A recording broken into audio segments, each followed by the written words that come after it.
Hello and welcome to another episode of GeoStars. Today with us we have Surya Kanegaonkar, who's a trader and a columnist based in Switzerland. We will talk to Surya about different issues and we will start with demographic changes in India. First of all, thank you so much for joining today, Surya. Thank you for hosting this, Sonam. Appreciate it. Surya, to start with, I have a difficult question for you, but since I'm a straight shooter, so are you. I would want to start with this one. Let's address the elephant in the room. Do you think democracy and secularism are viable in the long run in a country like ours, where we see rapid demographic changes? When I say country like ours, I'm talking about India. We are seeing rapid demographic changes. And in our country, the second largest majority believes in a faith which uh, allegedly or purportedly rejects democracy and even goes on to compare secularism to impiety. So, if we keep all these things into consideration, we already see in certain states like West Bengal, you've heard of Sandesh Khali horror, which happened recently. Some of these zones could now be categorized as no-go zones. If the police actually dares to enter these zones, they also get attacked. Uh, if we keep all these things into consideration, do you think we can go this way for a long time to come? It's an interesting question, Sonam, and I think that there were 2 points that you had mentioned at the start: democracy and secularism, and the viability of this in the context of demographic change. Um, I would say that the modern Indian nation state has experimented with democracy in order to bring a multiplicity of ideas together and have some sort of consensus formation and accept the pluralism of the country and deliver as much as the state can to the people based on what they really want.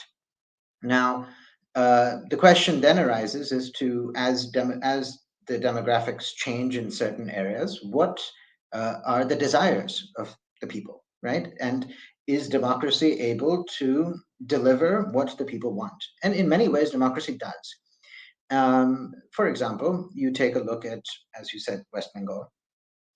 Many of the state government's policies are designed to uh, uh, to make a certain section of the percent of the population happy, so that the, this so that that political party continues to get votes.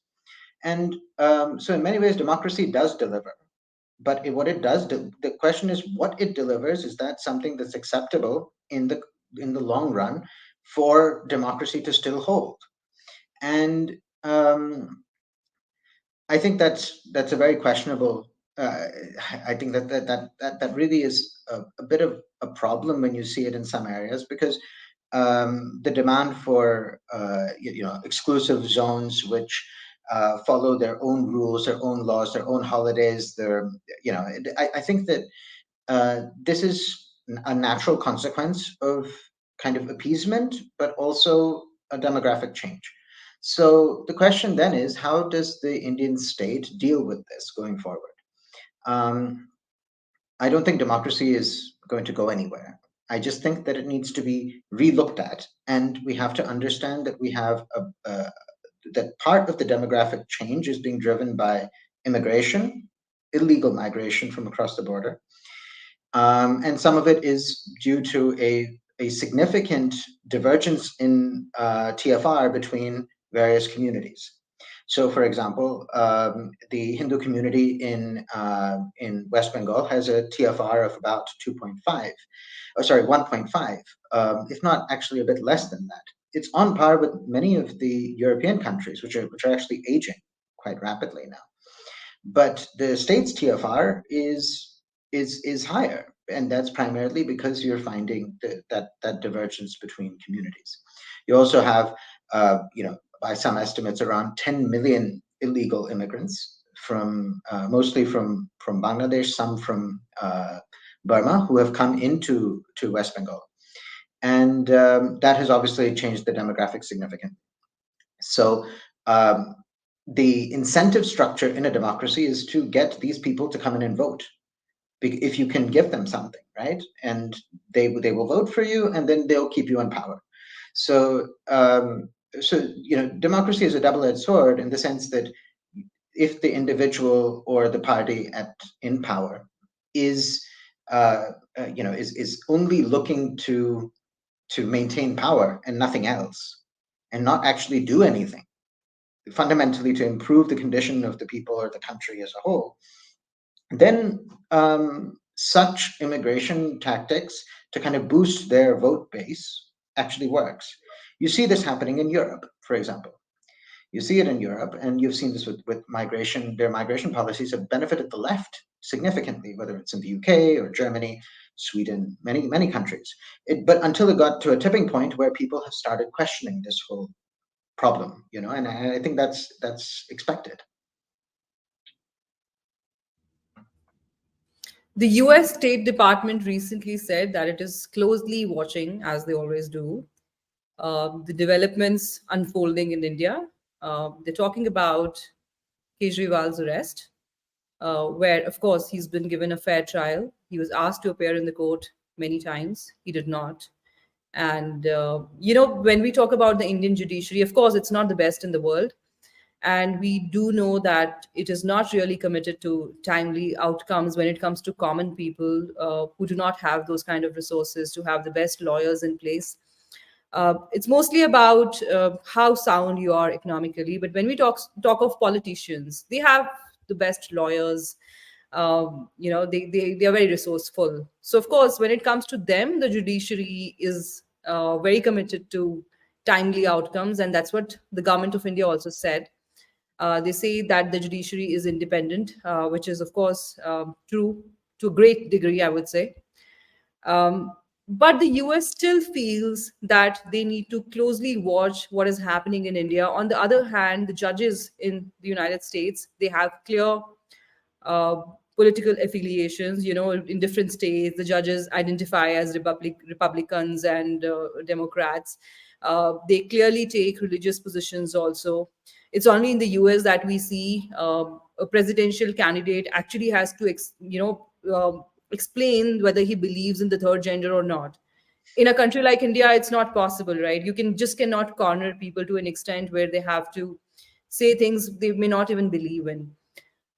What do you think has brought us to this point, or what has gone into the current world order being this way, where one country feels that they can dictate to every other country around, especially democracies, as to how they should be behaving, how they should be functioning?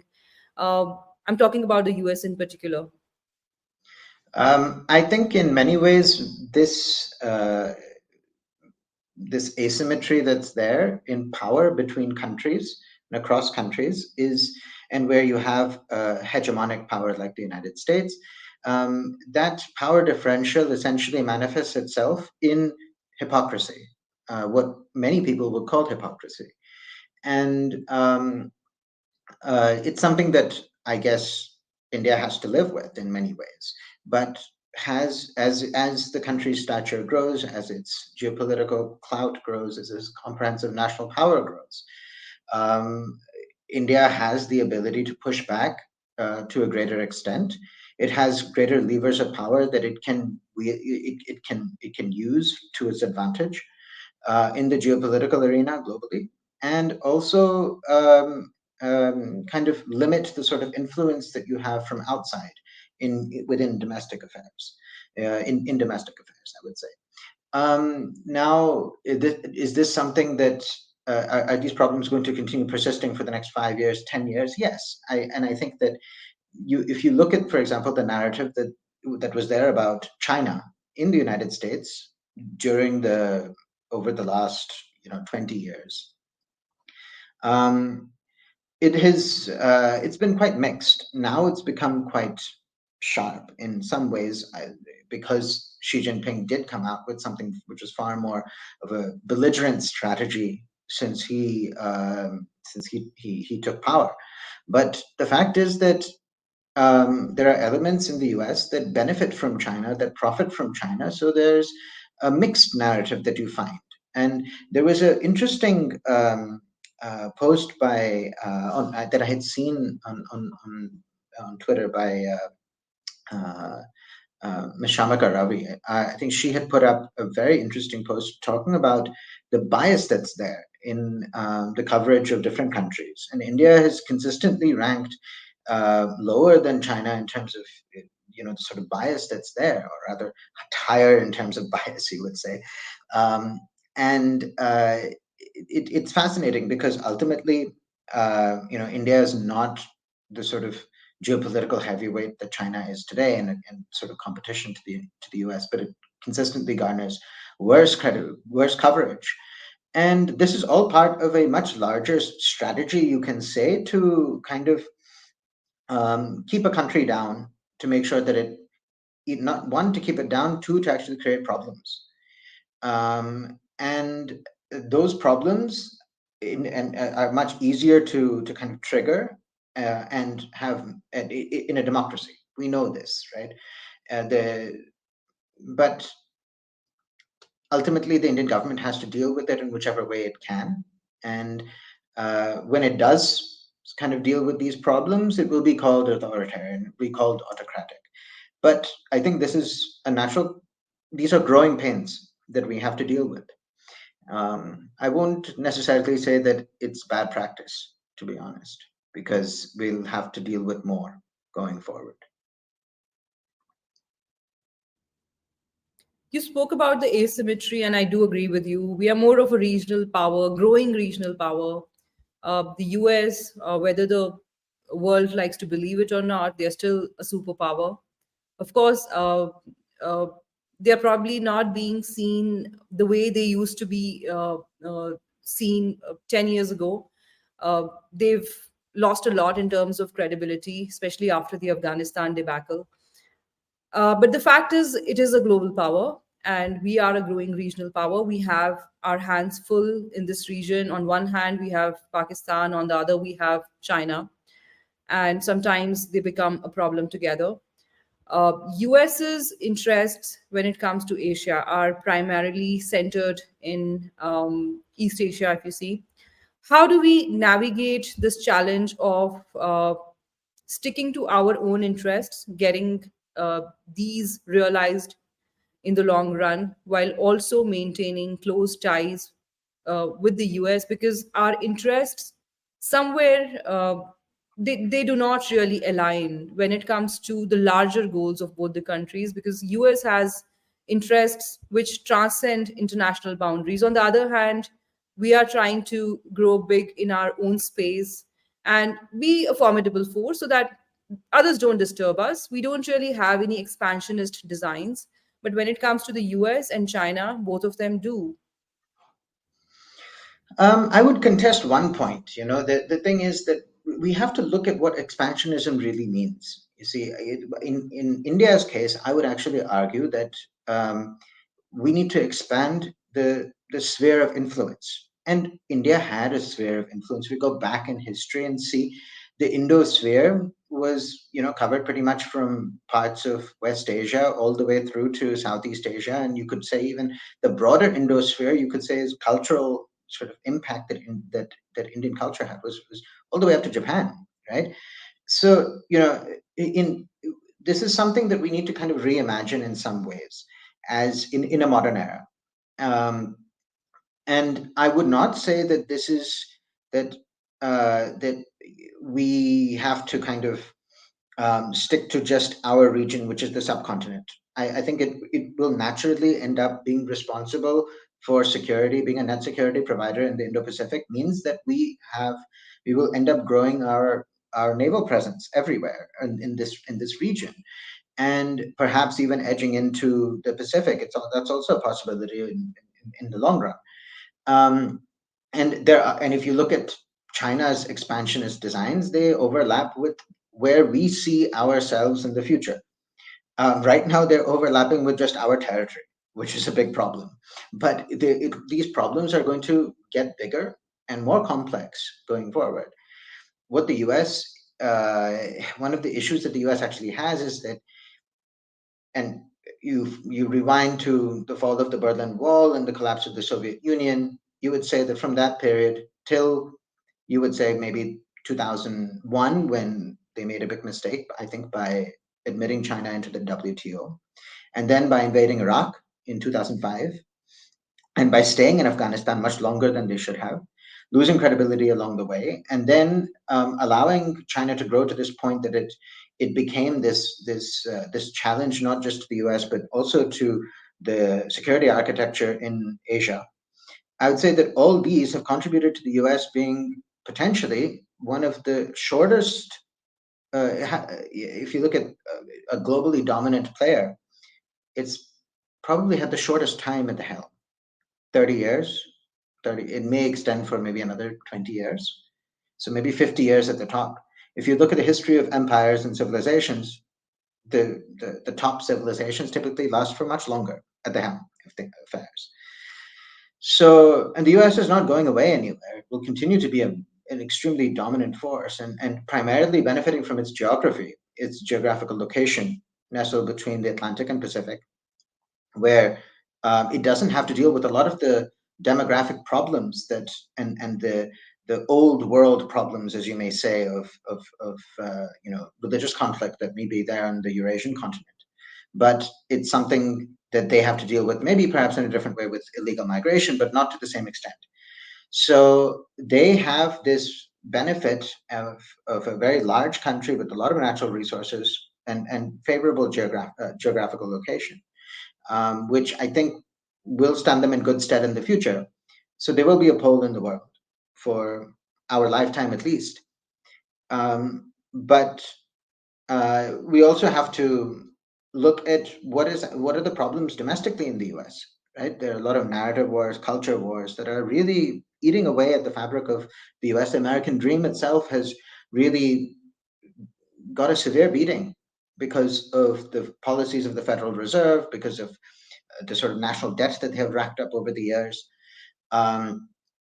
and extremely disparate sort of standards of living across the spectrum, wealth inequality at an all-time high.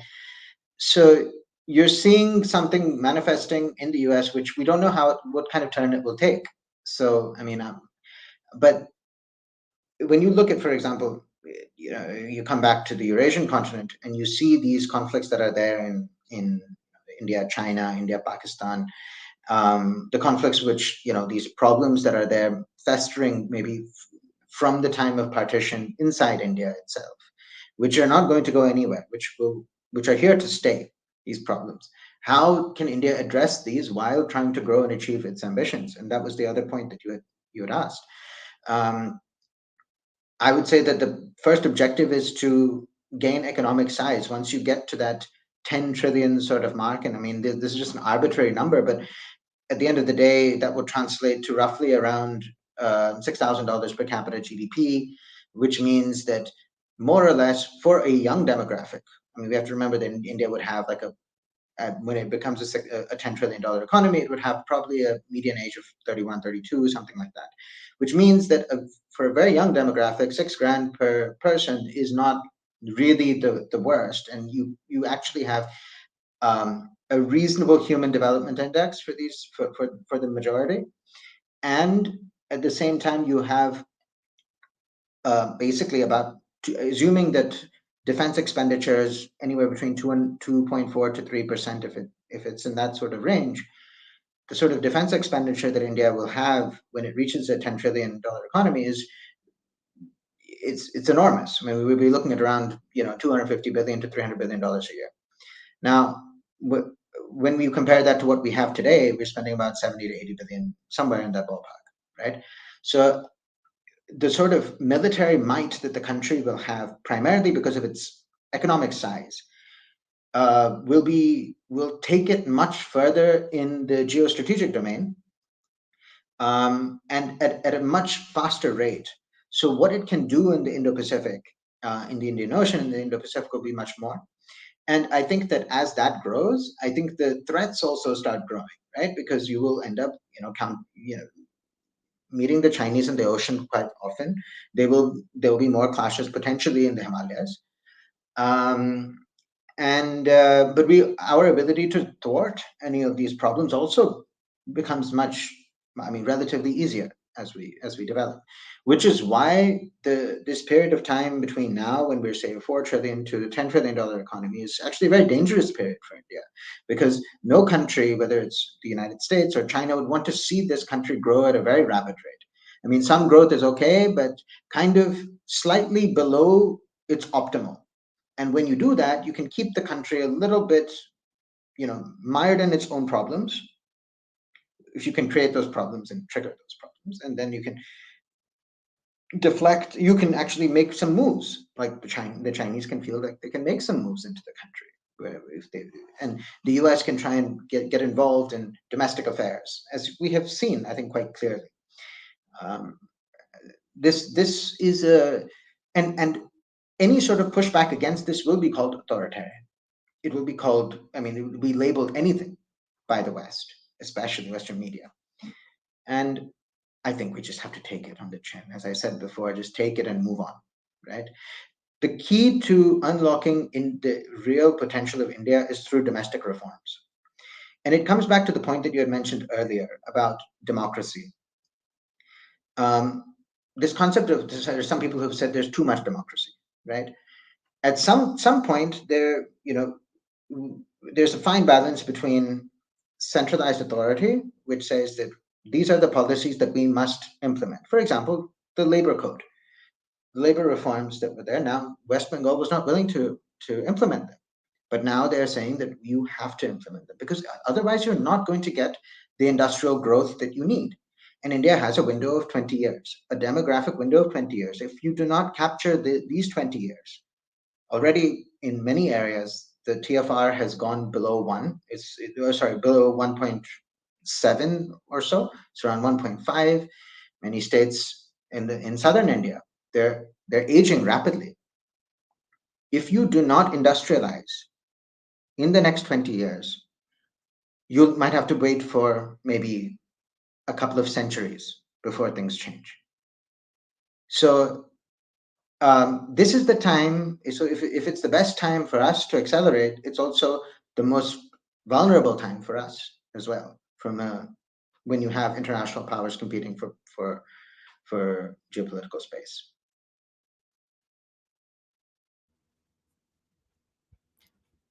India, of course, has redefined its bilateral ties with the US. We started collaborating more and more post 2008. We collaborated on counterterrorism operations. We collaborated on intelligence sharing. We first were fighting over things which did not align, and then we started to concentrate on the macros. And now we've come a long way, and we have also been able to dehyphenate Pakistan uh, from the Indo-US relations, if we talk of its original traditional context. But the US continues to corner India on this chap called Gurpatwant Singh Pannu, who's of course backed by Pakistanis. Uh, he keeps issuing threats to India. Sometimes he talks about bombing Indian airliners from Indian Airlines. Recently, he issued a threat which could be translated into he basically hinting at bombing the Indian parliament. The US says that India had deployed some agents to basically eliminate this guy. India says we didn't do it. Even if that was to be true, Surya, the United States is the global leader of extrajudicial killings, right? The FBI recently shot a person dead because he issued a threat to Joe Biden on Facebook, and it was later revealed that that guy had mental health issues, which most of the people in US claim to have once they are caught shooting people dead randomly or issuing threats on social media. My question to you is, if US were to be India and somebody sitting in India on the Indian soil issues a threat on on similar lines to the US, saying, please don't go to Congress on this particular day, or please don't uh, buy a ticket with this particular airline. Do not travel by this airline because it's going to be um, difficult for you to survive if you were to take that action. What will the US do? Will they not take steps to eliminate such threats emanating from foreign nations? I think that if you go back in history and you see, for example, whether it's any of these terror groups, Al Qaeda, IS, any of these groups have threatened the U.S., then if those threats end up actually being assessed as material, having a potentially real consequence in the U.S., then the U.S. does go after them. Now, it's not just limited to these people; they go after others as well. Some who don't necessarily issue threats to the U.S., but um, they would. But the question is, uh, how does India respond to the Khalistan threat? And I think that a lot of resources of the Indian state, especially in terms of intelligence gathering, I would suspect has been to kind of deal with this problem, because we've had an insurgency that lasted several years in India that cost tens of thousands of lives. Two insurgencies, Kashmir and Khalistan, which were both kind of backed by Pakistan, and also in some ways supported by the U.S. and so in second order in that way. So the question is that how does this actually end up becoming uh, how does this evolve going forward? I would say that what India would probably end up doing is try to deal with the situation at home first, consolidate as much power politically in certain areas of potentially troubled regions, try and stabilize those regions. Like if you look at what the BJP government has done when they came to power, was try and stabilize the Northeast, because they knew that that was vulnerable to Chinese influence, to influence from other areas, and also, from illegal migration, a lot of other issues, right? Try to stabilize it politically, because then you have some oversight of what's going on. Same thing I would expect would happen in it over time. They would hope as well in a place like Punjab, where if they can try and through the political means and through the democratic means to try and have a presence, then through that you can try and change narratives on the ground to make them actually in line with something more nationalist, and try and reduce these threats. Now, reduce the problem that can emanate from people issuing such threats. You will always have these elements. They're not going anywhere. They will continue to be backed by groups in the West, but it's not going to change. But you have to consolidate as much as you can at home, secure your home ground, and then you can start. And then at the same time, you will have to deal with issues outside. Now, how you deal with those issues is entirely up to the government of the day and what they see as fit. And I don't think that anything really, I mean, from warning to anything else, I don't think that it's the government has the responsibility to keep its citizens safe, so it must do whatever it should to deal with that, any sort of threat that comes their way. They are the ones who are best at assessing the threat, and they will do whatever it takes to deal with it. So their responsibility as a government is to the people of the country. And if this means, working with governments overseas to contain these threats, or taking whatever action is necessary, they should do it.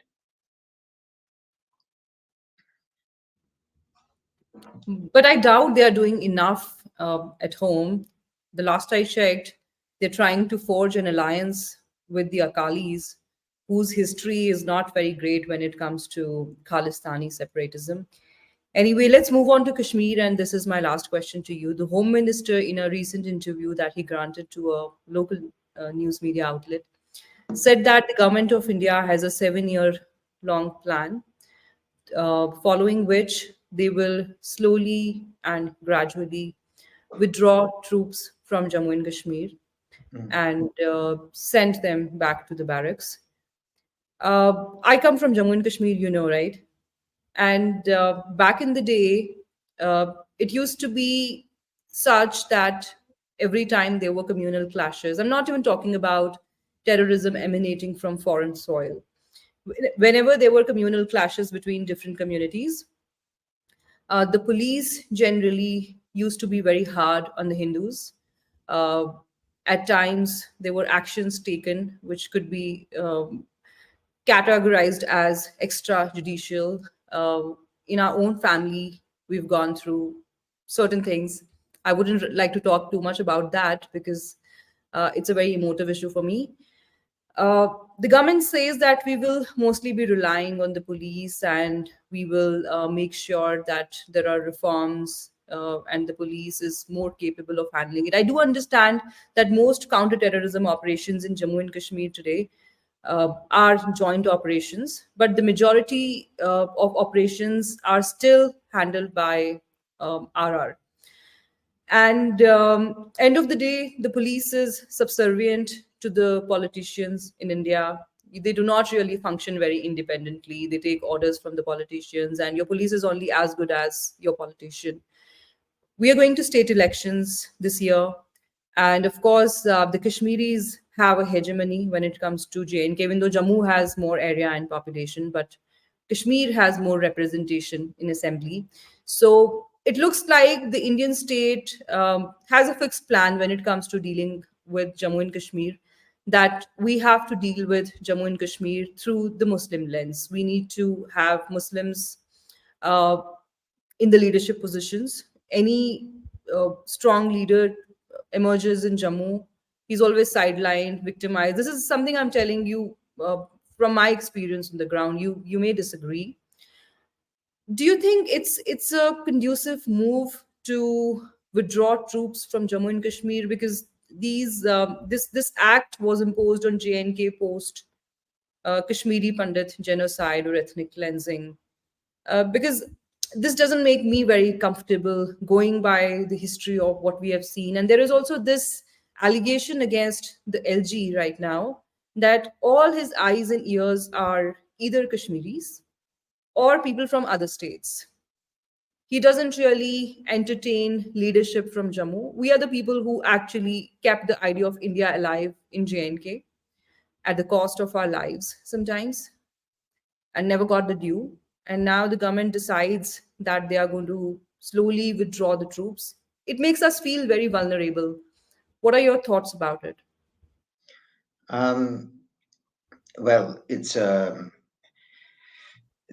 I would say that it's unlikely that they will withdraw troops and withdraw AFSPA if they permanently. I mean, if there is a problem, right? If there is a problem that reemerges and resurfaces, I think they will reinstitute AFSPA. I think it's probably a trial run right now to see what happens, right? And I think that and it's not just leaving the state to itself or leaving certain areas to themselves. I think they're trying to train the police, so alongside, to do some work together, improve the sort of quality of uh, of policing in the states, so that it ends up becoming a little bit more people friendly in that sense, like normalized in a way.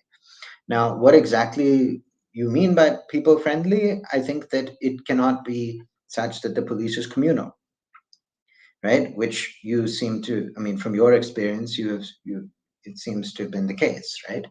So police reforms are quite important, and for them to do that, they need to have a plan. What exactly is their goal? What is the police? What's the makeup of the police that they ideally want to have? What is the kind of training that they should have? How are they going into the antecedents of all these people, all their links, second, third degree associations, to make sure that there are no rotten apples in this, right? And it's natural, like in any police force, you will always have some groups, some individuals who are not okay. But given the fact that Jammu Kashmir is a sensitive region, and we have seen, there will always be this threat from across the border. The police reforms have to take into account that when they're screening people, when they're doing their reforms, and they're looking into creating a new and more robust police force. If they're planning to do that at all, I don't know. But I can only hope that that I'm actually quite certain that they will not let any sort of security situation get out of control. This is intrinsically linked with their Pakistan policy, and also to some extent what happens in Pakistan. And I'd like to take this a bit forward in another area. Um, what is it that can trigger more violence in Jammu Kashmir? Under the current circumstances, what can change? You can say that there has to be a change across the border, right? Or there has to be a breakdown in our security apparatus. And I would say that there's unlikely to be a breakdown in our security apparatus. We are just toying with new ideas to see if maybe we can withdraw AFSPA and see what can work. But the main problem is across the border. What can happen in Pakistan?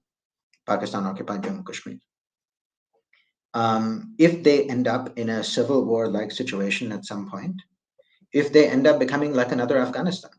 And I would like to circle back, since this was the last question, I'd like to circle back to the point on demographics, because this is going to be one of the biggest drivers of radicalization and also the threat of terrorism in the region, and also within our borders, more so across the border. In Pakistan, you have a TFR of about 3. Your population is growing more than 2%, around 2% a year. Their economy is not growing at 2%, which means that their standard of living every year is pretty much going down. Per capita GDP is going down, more or less. For the last few years, it's been the situation. They are bankrupt, essentially. They're living from loan to loan. 60% of their country's population is apparently illiterate, around 60%, maybe a little bit more. Majority of those people are educated in madrasas. The quality of human capital is extremely poor, and you have a very large population, 240 million people, and this is going to grow, and it's going to grow very rapidly. It's not going to decelerate at any point in time. Now, what if you have a country with a very large population that is which is experiencing terrorism, which is bankrupt, which is poor, which holds hostility towards India? This is a recipe for bigger problems. And we have a border, but we have seen what happened on our eastern border. Obviously, the western border is quite different from the eastern border. The topography, the nature of the relationship with our neighbor is very different. But if you end up having a large push of people across the border into India because of under the pretext of it being a humanitarian problem that they need to come in, what are we going to do if they come into Jammu or they come into Kashmir? I mean, I don't know. I think it's an exaggeration that Indians love to make this exaggerated point, but I don't see that happening. Mass immigration from POJK. The Indian channels love to tell the Indian public that they want to come back to JNK, they want POJK to be reunited with India, but that's not really true. No, I'm actually looking at it from a different point of view. I'm saying that this is an invasion. It's not out of the love of being reunited with India. It is the point of turning this into Pakistan. Okay. Or expansionism of that Nazariya Pakistan into India and to push more people in. Essentially, this is what has happened in Bengal, right? In a different way. People have moved across and they've changed the entire makeup of the state. If this LOC is starts, very different from that border, Surya. I mean, that's exactly what I mentioned earlier. It's not the same, but I'm saying that if you look in Europe, for example, they find it extremely difficult to deal with the immigration problem because people come in boats. For example, in the Mediterranean, they cross in small boats. The Italian Navy is unable to deal with the problem. They come in. If you cannot stop them because otherwise they'll drown. So I mean, when you have a humanitarian, so these people come in, right? When you have a humanitarian problem, they come in, and then the problems escalate. Now, we've seen it with the Rohingyas, right? Mm. Come in, and then it is the intelligence bureau has said that this is a security threat. It's a major security threat, Bangladesh and is also saying that. Even Bangladesh okay, said it in February that we won't take any more Rohingyas. But when we say it, people say India is becoming a fascist state, because they and want their votes, they want their votes, and they want to use that to the people who support that sort of illegal immigration. They want to use their votes, and they want to destabilize the country.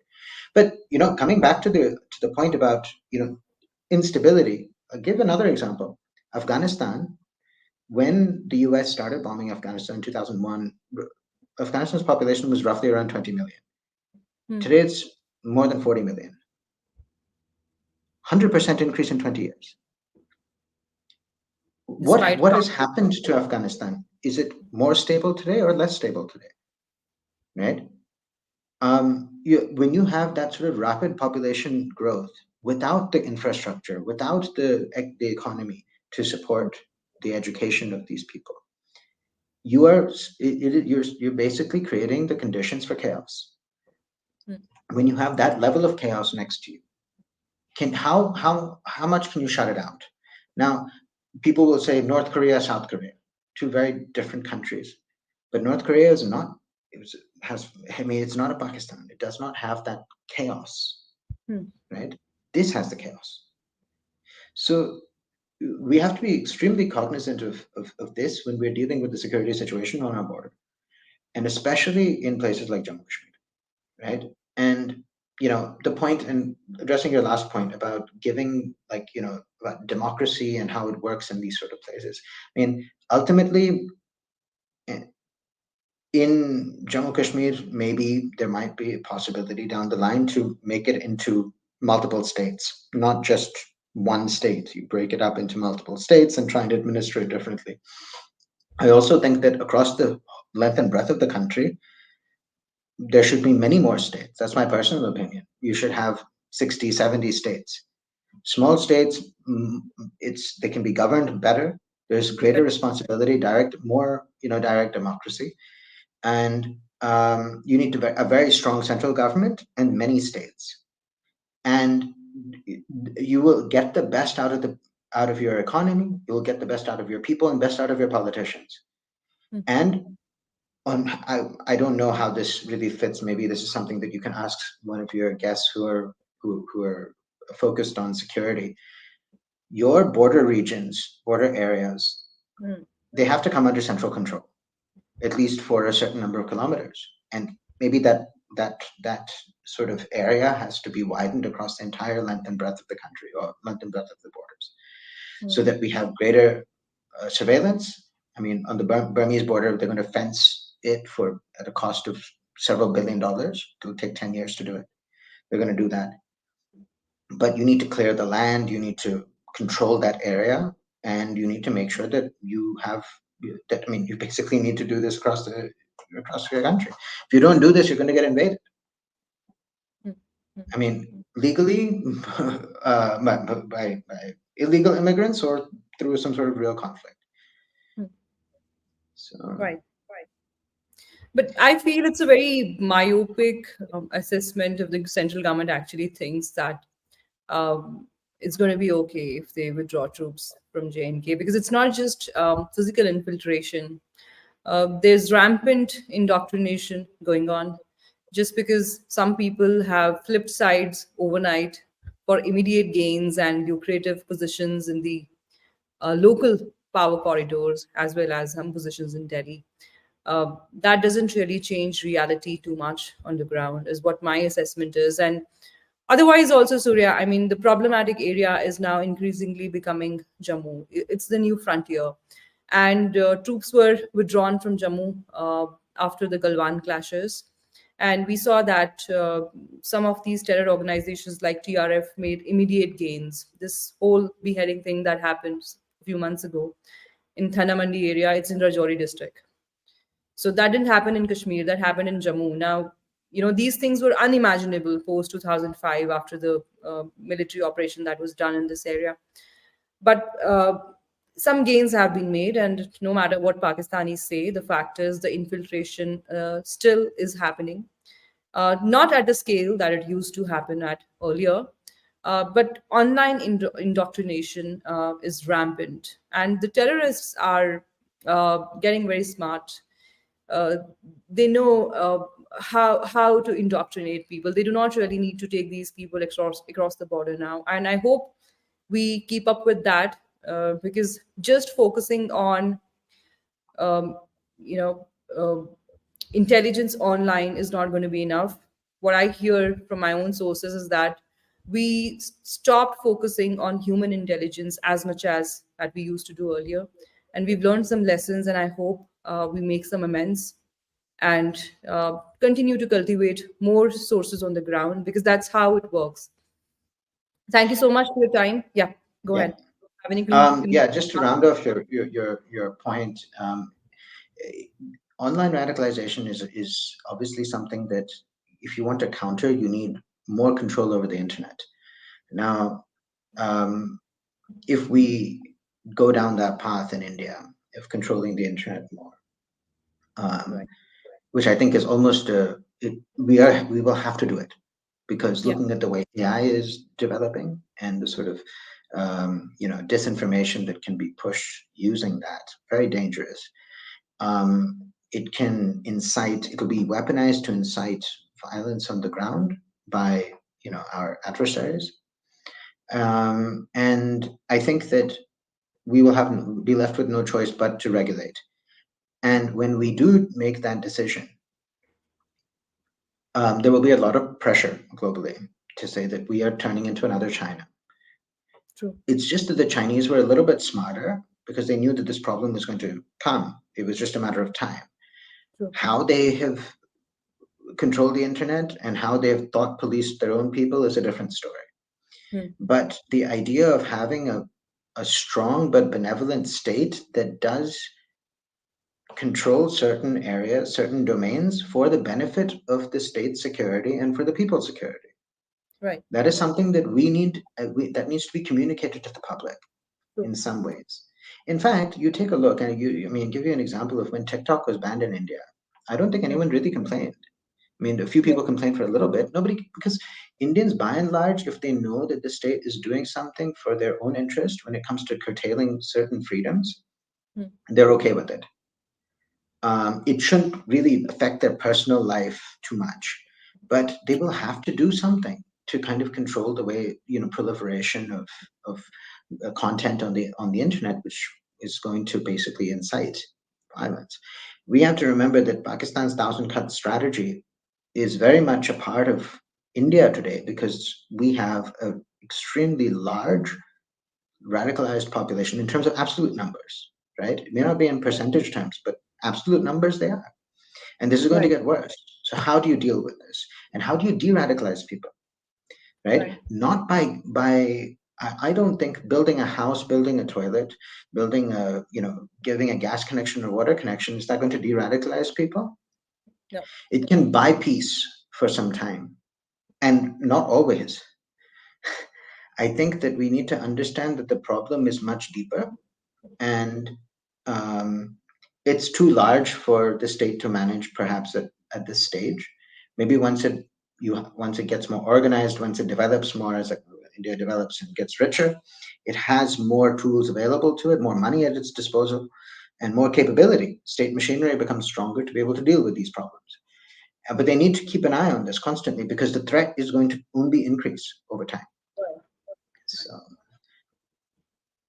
Thank you yeah, for your time today, Surya. I thank you look so forward much. to talking to you again. Thank you. Appreciate Take it. care. Thank you. Bye for now. Bye bye.